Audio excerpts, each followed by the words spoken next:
Utsukushi dan Subarashi itu kalau dari segi hormon, kalau untuk wanita itu dia pacu sel telur yang namanya IGF-1, interleukin growth factor 1. Nah itu dia kerjanya memacu pertumbuhan sel telur.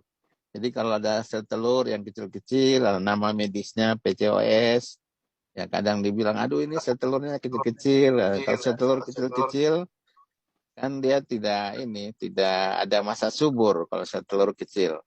Nah, itu biasa kadar IGF-1-nya rendah. Nah, nutrisi ini dia bisa memacu, menstimulasi atau memacu IGF-1, akhirnya folikel atau sel telur itu tumbuh dan bisa terjadi masa subur. Nah, begitu, bundaku.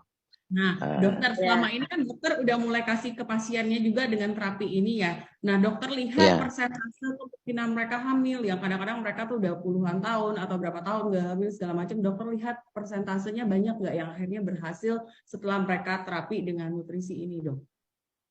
ya. Jadi dari sekian yang datang, kalau dari segi presentasi cukup tinggi dibandingkan saya pakai obat medis. Jadi mulai dari Januari sampai sekarang saya sudah tidak pakai lagi obat medis itu untuk pacu sel telur.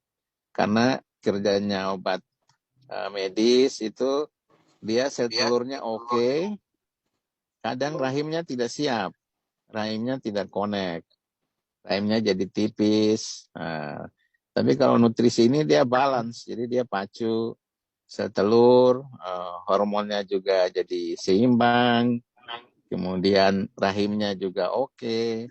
Nah, rahim oke itu kalau kita USG itu sel telur ukurannya di atas 18 mili, kemudian rahimnya tuh kayak ada garis 3, kita biasa bilang garis tri-eliminasi. Jadi ketebalannya tuh bisa 10 sampai 12 mili.